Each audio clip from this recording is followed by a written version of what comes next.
Olá pessoal, boa tarde. Boa tarde, eu sou o professor Almeida e hoje a nossa aula vai ser sobre a China. A China e dois problemas insolúveis na China. Primeiro, o problema demográfico e segundo, o problema alimentar.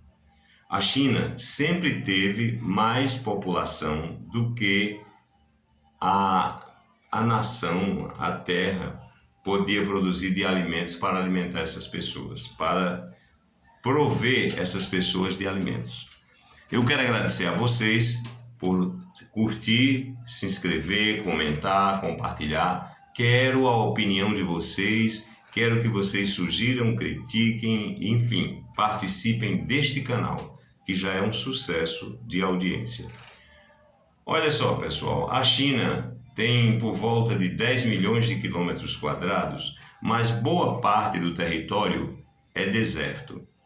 Outra parte são montanhas, aonde você pode até criar um iaque para tirar um leite de iaque, mas que praticamente não se produz nada porque o relevo é muito irregular, as serras são muito íngremes, também muitas pedras, porque aquele maciço do Himalaia, ele é relativamente recente, então ele não tem um desgaste como tem as montanhas do Brasil, que durante milhões e milhões de anos foram erodidas pelo vento, pela chuva, por outros fenômenos naturais, tá bom?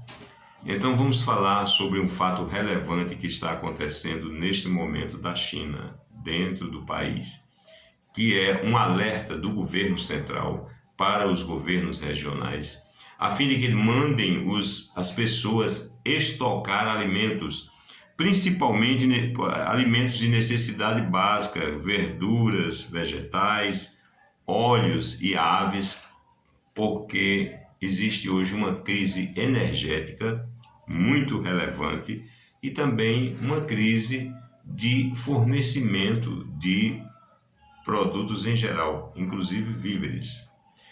Como vocês devem saber, a China importa do Brasil milhões de toneladas de carne de boi, de carne de frango, soja, algodão, milho.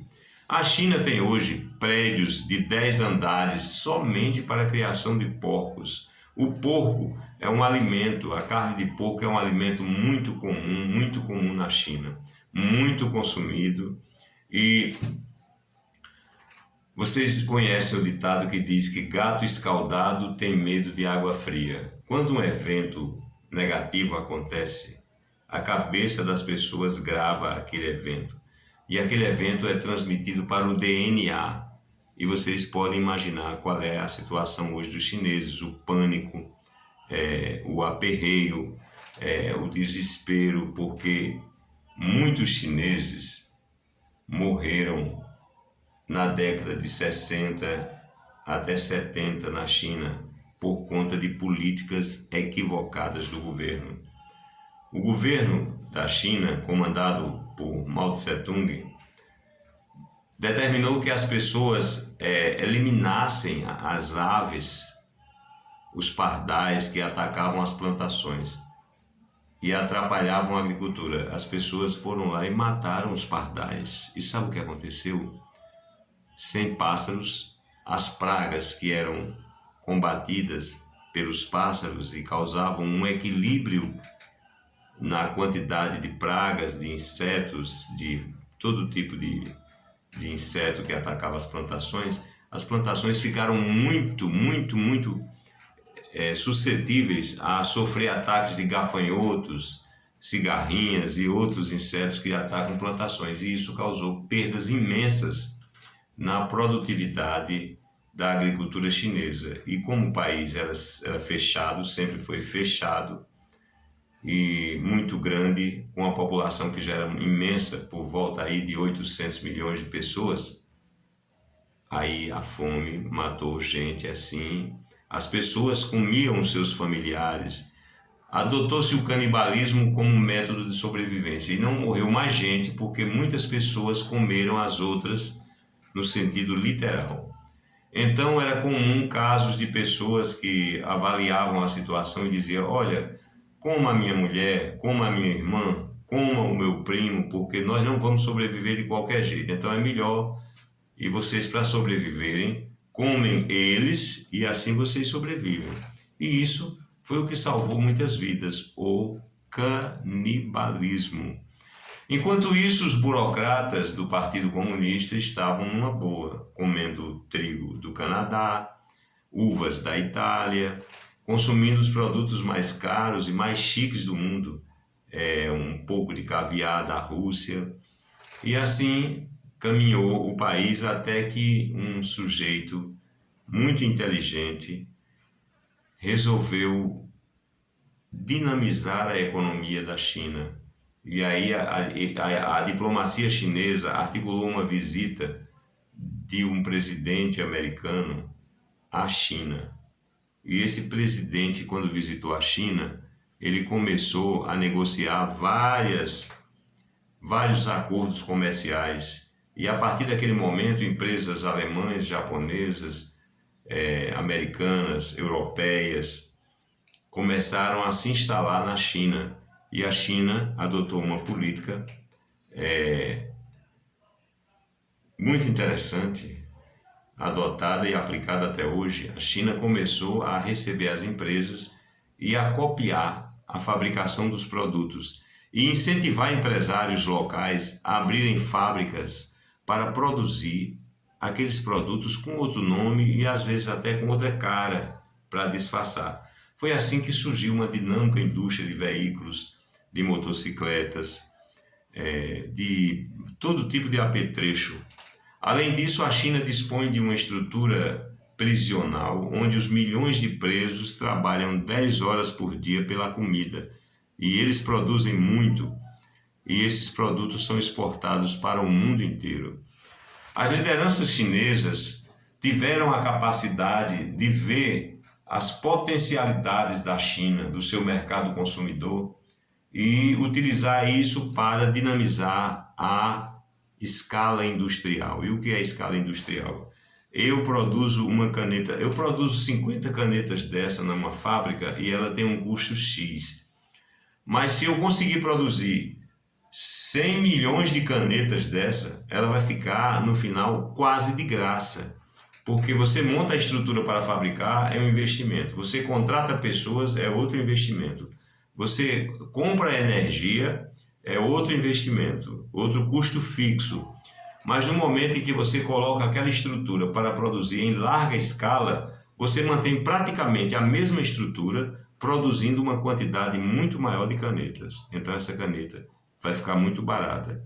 Então veja que os pequenos produtos como lápis, canetas, brinquedos, hoje ninguém no mundo pode concorrer com a China. Celulares, os celulares mais baratos são chineses, porque é impossível concorrer em virtude de quê? Da economia de escala. E como se obtém essa escala industrial que resulta em economia relevante? É muito simples, basta vender para uma população de 1 bilhão e 400 milhões de pessoas. Imagine que 30% delas, 3 vezes 1, 3, e 3 vezes 4, 12, 420 milhões de consumidores consigam comprar alguma coisa, um celular, qualquer produto, uma televisão. Então, como é que você vai concorrer com a China?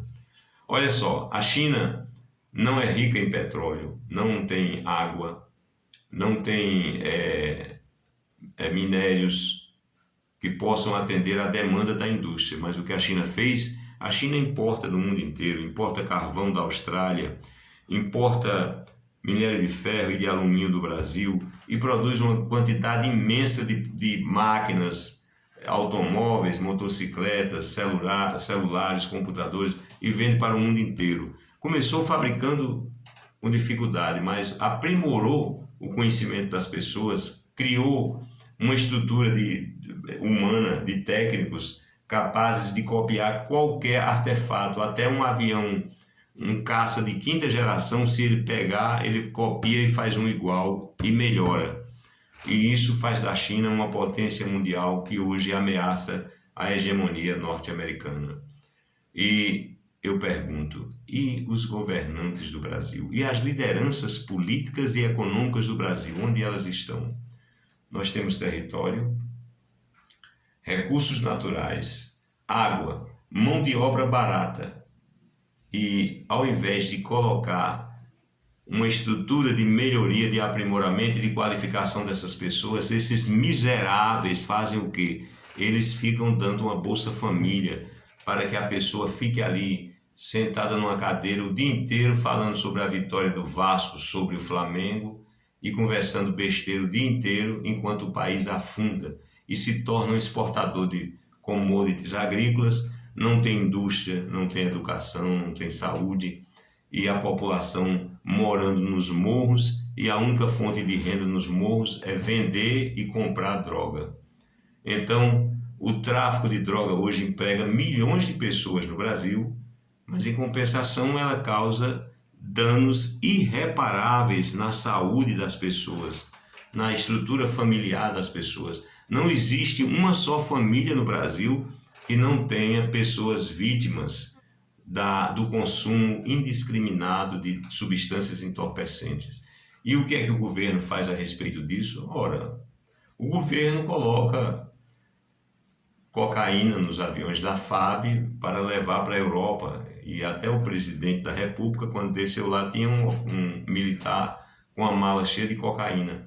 Então, veja só, o país optou para cuidar da criminalidade, facilitar o jogo do bicho e dar uma esmola para cada pessoa, para que cada um de nós receba uma esmola e se torne um mendigo por toda a eternidade. E o país que se arrebente. Então veja só, a China, como já falamos, tem uma história de fome e de mortes por inanição, pela fome. O que foi que o imperador fez quando não tinha comida, não tinha o que o pessoal comer? Ele disse, não, vamos fazer uma muralha. Aí naquela muralha era fornecida uma pequena quantidade de alimento, as pessoas ficavam debilitadas e depois colocavam os corpos das pessoas dentro daquela muralha, uma muralha repleta de ossos.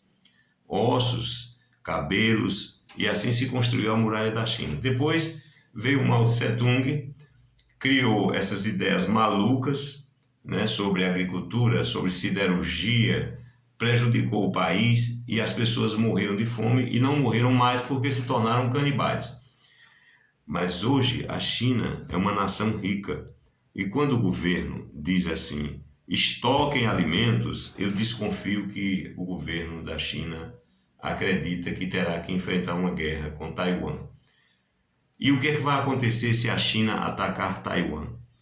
Haverá um enfrentamento com o Japão, com os Estados Unidos e aí vamos envolver a OTAN, que são os países da Europa. Então, todo o poderio militar da Europa e do Japão serão mobilizados contra a China. Mas e a Rússia? Vai ficar de que lado? Ela vai ficar... essa é a hora de saber se Vladimir Putin, não é Putin, porque o cara não é o irmão da Putinha. O que é que vai acontecer com o senhor Vladimir Putin, que comanda a Rússia com mão de ferro igual a Stalin? Eu, se fosse ele, o que faria? E você, se fosse Putin, o que faria? Neutralidade. Porque a guerra não tem vencedor. Nenhuma guerra tem vencedor. Se houver um conflito global envolvendo a China e outras nações, e se a Rússia permanecer na neutralidade, ela surgirá no final da guerra como uma potência. Realmente uma potência totalmente intacta, porque não vai utilizar suas tropas, seu povo, seu equipamento e seus recursos em uma guerra que não é dela. Então, o que vai acontecer? Ela vai vender bilhões em armamentos e suprimentos para a China, porque a China vai realmente ficar isolada. O que é que acontece na guerra? Na guerra, todos os meios de sobrevivência do inimigo devem ser cortados. Foi assim que Hitler ficou, sendo obrigado a fazer gasolina sintética, porque não tinha acesso ao petróleo que era controlado pelos ingleses, o petróleo do Oriente Médio. O petróleo dos Balcãs, ele também não tinha acesso. Então, realmente você não ganha uma guerra sem combustível. Ainda não. Nós não sabemos se a China vai usar mais a tecnologia militar movida a baterias de lítio, os drones e outras coisas que não consomem, mas de todo modo, para movimentar navios, a frota, a armada chinesa vai consumir muito combustível. Para movimentar os aviões também, os caças, os aviões de transporte, vai ter que consumir muito petróleo. Eles têm uma reserva, mas eles não têm. Vai chegar um momento que não terá de onde tirar o petróleo. Bem, a sorte está lançada. Eu espero que essa aula, que foi dedicada à China e é uma homenagem aos milhões de chineses que morreram de fome na década de 60 e 70, e também uma homenagem toda especial às lideranças chinesas, não só o presidente Xi Jinping, que é o atual governante, mas todos os que antecederam e que implementaram uma política que tirou a China de um país miserável para uma potência econômica completamente odiada pelos Estados Unidos, porque o jogo é duro. O jogo é duro. Veja você o que aconteceu com o nosso amigo Gurgel, Amaral Gurgel, que montou uma fábrica de veículos em São José do Rio Preto e foi totalmente boicotado pelas montadoras estrangeiras que não queriam que o Brasil tivesse uma indústria automobilística para concorrer com elas. E o que fez o governo do Brasil? Esses bandidos que estão há 100 anos governando a nossa nação, eles fizeram o quê? Eles sufocaram a Gurgel, eles deixaram de liberar o financiamento para a Gurgel. É claro que esses gestores que impediram esse progresso, como é o caso de Ciro Gomes, Delfim Neto, e todos eles fizeram o quê? Eles receberam milhões e milhões em propinas. E você sabe que quando o cara se vende, não importa a quantia, ele sempre é comprado por um preço muito barato. E aí, pessoal, eu deixo essa mensagem para vocês. Divulguem, compartilhem, participem do nosso debate, porque essa aula é para debater